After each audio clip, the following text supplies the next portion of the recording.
Hey beauties, welcome back to my channel. Today I'm going to be going over a brand new collection from Mother Pat McGrath.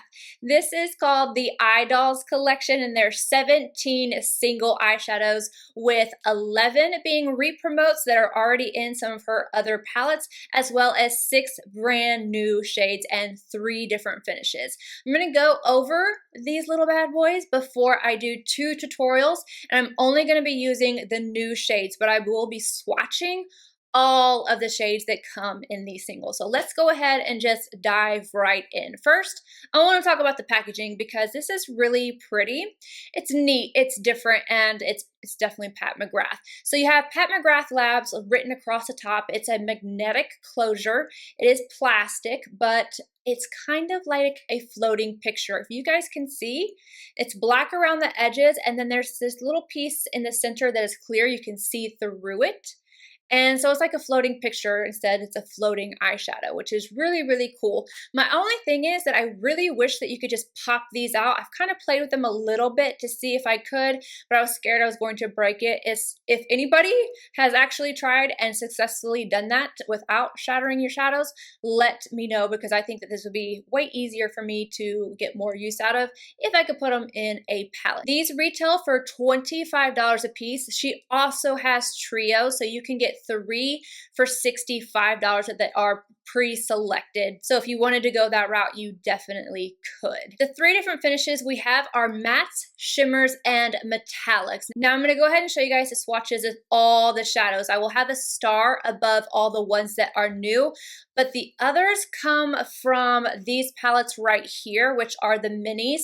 There's one mini that does not have any of the re-promote shades in it, and it's the green one, this one right here. So the other shades are coming from these palettes, as well as this one right here, which is one of the larger, the Decadence palette. I'm going to start off with the mattes. First, we have Statuesque, which is a new shade, Burnished Honey, also new, Deep Velvet, Dark Matter, and Purple Rain. Now, I have no idea why Purple Rain was put in with the matte category. I checked multiple times on my phone and the computer, everything, to make sure that I wasn't losing my mind, that it really was put underneath the matte category, because it definitely has a sheen to it.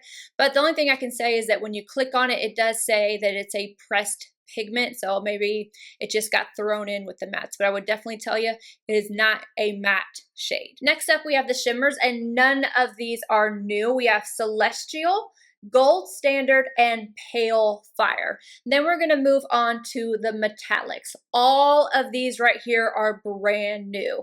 Corrupt Copper, Rose Venus, Crimson Fire, and Synthetica. Synthetica is absolutely stunning. It's one of my favorites of the new ones. And then the rest of the metallics are not new. We have Divine Mink, Sextrovert, Telepathic Taupe, Enraptured, and Lapis Luxury. Now I'm going to go ahead and get into the tutorials. I'm going to show you guys this look right here first, and then I have a purple smoky eye to show you right after.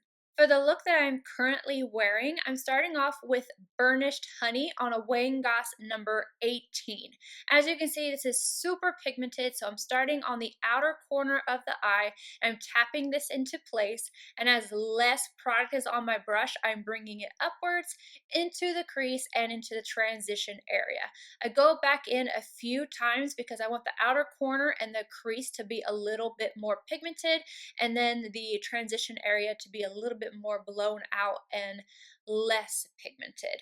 I'm going to take the same color on a Wayne Goss number 19 to the lower lash line.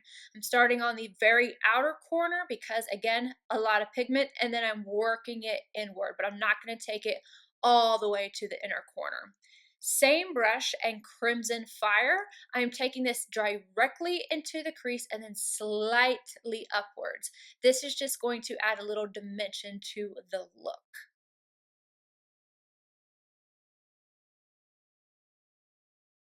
For the lid, I'm using Corrupt Copper on an Esom W21. I'm packing that all over, all the way up to the crease in tapping and swiping motions. For the inner corner, I'm taking Rose Venus on a MAC 242. I'm placing it directly on the inner corner, and then I am going over corrupt copper a little bit, blending those together. And then I'm also taking it on the lower lash line on the inner portion, just to kind of round it out and have everything nice and cohesive.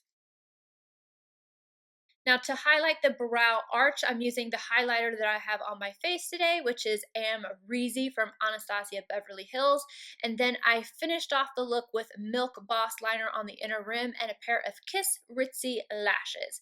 Now let's move on to this beautiful smoky purple look. I love this color so much. I did forget to hit record, so it looks like I've already started. I apologize. I basically started off the same way as I did with the last look. I started with Sextrovert on a Zoeva 227 on the outer corner first, bringing it upwards as I had less product on my brush, and then into the crease and upwards into the transition area. I'm going to take that same shade on a Wayne Goss number 20, and I'm going to smoke out the lower lash line. Now on the lid, I am taking an Esom W21 and that beautiful Synthetica shade. I am placing that all over and tapping and swiping motions all the way up to the crease. And then I'm going to take an Esom S33, same shade, and I'm bringing it into the crease and slightly upwards to kind of smoke it out. I'm doing small little motions, back and forth windshield wiper motions, and kind of pushing it upward so that I get this blown out smoky appearance. Then I'm taking the same purple shade on a Sonia G Pencil Pro, and I'm going right up against my lower lash line first, and then slowly kind of dragging it down a little bit. On a MAC 242, I'm again going to take Rose Venus on the inner corner, going over top of Synthetica, as well as underneath on the lower lash line on the inner portion. It's kind of wrapping that around. To highlight my brow arch, I'm again using my highlighter, but this time it is Hollow Peak from Dior. And then I finished off the look with Milk Boss liner and then just mascara. Now that you've seen both of the looks, let's go ahead and get into my thoughts. So a big pro is I am so happy to say that the formula in these, the mattes, the shimmers, the metallics, all of them perform how I expected them to. Sometimes when you have somebody who's always putting out palettes when they do singles or vice versa, the formula can change. And I have not found that to be the case. I have found these to work just the same as the ones in the palettes, which I absolutely love that she was able to do that. Negative wise, there's a lot of negatives when it comes to this. It's basically, you know, these are $25 a piece, so 50 bucks if you want to buy two. These are 0.04 ounces, which are smaller than the ones that are in the mini palettes.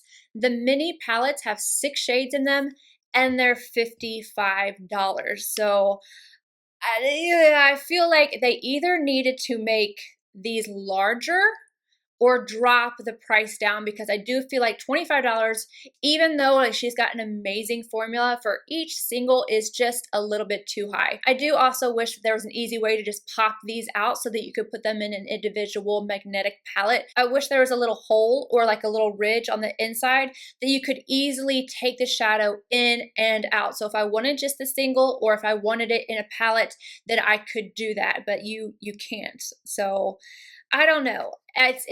This is going to be a very personal decision. If you wanted just one shade, 2 shades for me is kind of like just go ahead and buy one of the mini palettes.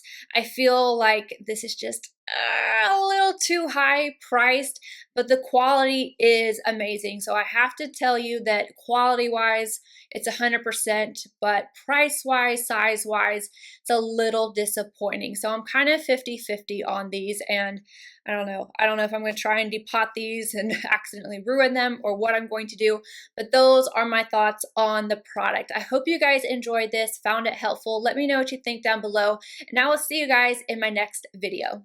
Bye guys.